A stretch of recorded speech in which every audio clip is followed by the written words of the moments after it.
Congressman, the fact is, we're allowing 170 to 200,000 across the border, the ones we know of.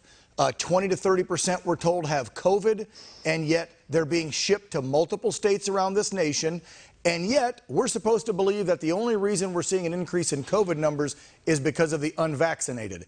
I, as an American, have a hard time swallowing that Biden regime pill, looking at this porous border with people with COVID being allowed into our country. How about you? It is the ultimate hypocrisy, Dan. It's just hard. It's hard to fathom how they can justify what's going on in this nation. We are seeing numbers coming across our border. We're already over 1 million. That is larger than several of our own states as a whole. We are being asked to mandate wearing masks again all over the country. We're having a massive outbreak down in the southern part of our state, and it's a small wonder why, because of these illegal aliens that are coming across. There was a police report out of La Jolla, Texas, where an illegal family had tested COVID positive. We're supposed to be quarantining in a hotel. They left, went to a restaurant. They were obviously sick. The sheriff's, the police department there made the report.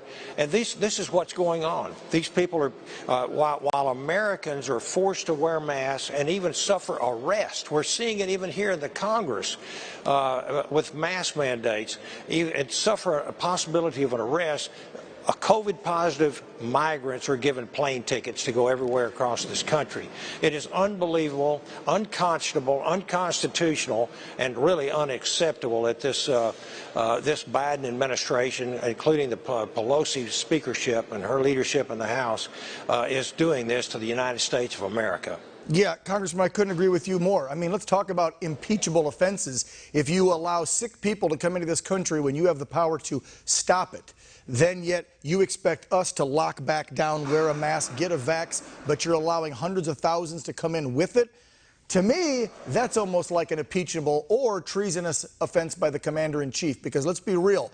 Every official I've spoken to, Congressman, I know you as well, they have said this is the worst time at our border in over 21 years, and it wasn't like that just 7.5 months ago. Well, I think it's probably one of the worst we've seen in the history of this country. And I know we keep hearing the 21 years, but we're on track to have well over 2 million of them come across this by the end of this year. Wow. And with COVID outbreaks happening, with these new variants that are coming in from South America and overseas, and to be allowing these migrants in like this and turning them loose, it's just incredible. And the Biden administration, we should be asking the question, what kind of character, what kind of person would allow this to happen to American citizens and their property, to the migrants themselves? They found over 320 dead people so far this year down there on the border. And no telling how many are still out in the bushes. The cartels being empowered by the Biden administration. Right. It is incredible. They're in de facto control of our border. And Congressman, let's not forget about the tens of thousands of lives that are already being lost and will be lost because of the drugs coming across our southern border, especially fentanyl. I have heard the numbers are astronomical. We're talking hundreds of thousands of pounds of drugs. These are getting into the hands of Americans, American youth, and it's killing them. They think they're taking a Vicodin or Oxycontin. They've got a fentanyl-laced pill that's coming from China that they're selling to the cartel, that cartel is selling to Americans. This is what's happening. Nobody wants to discuss it, but I will on this show. Absolutely, Dan, and I appreciate you getting the word out. I'm a healthcare practitioner. I practiced dentistry for over 3 decades, and I can tell you fentanyl has been around. It's an operating room drug. It's extremely potent, and just a couple of years ago, we had 70,000 plus Americans dying of overdoses. Within the last year, now we're up to 90. I think the last count was 92,000 Americans dying of drug overdoses. Most of it, 90% of it coming from China through Mexico and across our southern border. It's just inexcusable. Again, you have to challenge this, the morality, the character, and the integrity of these people. Yeah. They're ignoring their constitutional oath. They are not upholding the laws. They are endangering the citizens of our country. Thank goodness that the state of Texas is stepping into that gap.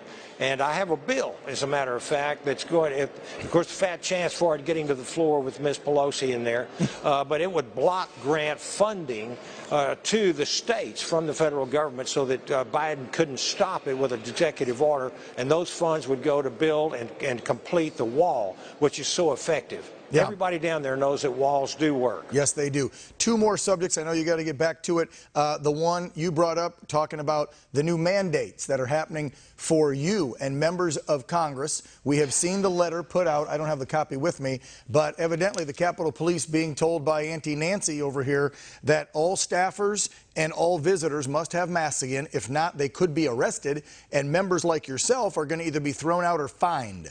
There's the letter right there. And then you've got Biden today mandating, we heard the VA, all VA employees now have to wear it, and now all federal employees are going to have to get vaxxed. So, I mean, all this talk of we're not going to mandate any of this stuff, and 2 months ago in May, the president, get vaxxed, don't wear masks, they've gone back on all of this stuff. What they're telling the American people is they're trying to force vaccinations, but at the same time, by their actions, they're making everybody wonder if if we have to do this, if the vaccines are effective. And I've been vaccinated, and I can tell you, we had a meeting yesterday, and we questioned the attending physician very, very strongly, and we come to find out that this whole thing that's coming down, this new the new mandates for masking, the threats of arrest if you're not wearing your mask, that this is all based on a CDC edict that came out a couple of days ago, but we find out that that was based off of a study which we've come to find out came from India. Yeah, I heard. After peer review, the whole thing was rejected, and the whole premise of it was based on Indian vaccines and vaccines that they're using there that have not even been accepted by the CDC. Right, it's nothing to do with the study in this country, nothing to do with our vaccines at all. That's right. Yeah, they're using bogus BS information to once again scare the American people. Brian, my last question to you, because you're a congressman from Texas, is I just want your reaction on what those Democrat state lawmakers have done with fleeing your state, hiding out in D.C., and this week having the gall to ask for care packages like there's some troops stationed in Afghanistan that need Dr. Pepper and hairspray and all this BS. Just give me your reaction to what they're doing. My reaction is they're deserters. They are absolutely deserters. They deserted their post. That we have an absolute need of having election integrity in the state of Texas, and instead of staying there and doing their jobs, they have fled the premises. They've come up here. They've spread COVID. Yeah. Here we are being locked down again, and they're the ones that are the super spreaders. They didn't follow the rules of the FAA and mask up when they were on board, and they've given it to apparently people that are in the Speaker's office and in the White House. Right. It's disgraceful. They need to go home and they need to do their jobs. That's what needs to happen. Yeah, well, as a vet, I was appalled at that ask for gift baskets and gift cards. I'm like, are you absolutely kidding me? Congressman Brian Babin from the great state of Texas, thank you so much, as always, for coming on the program. You bet. Dan, they're going to pay for it in the midterms next year. God bless you. What's the old phrase? From your lips to God's ears. Let's hope so. Get them out. Get them out. Amen. Take care, Brian.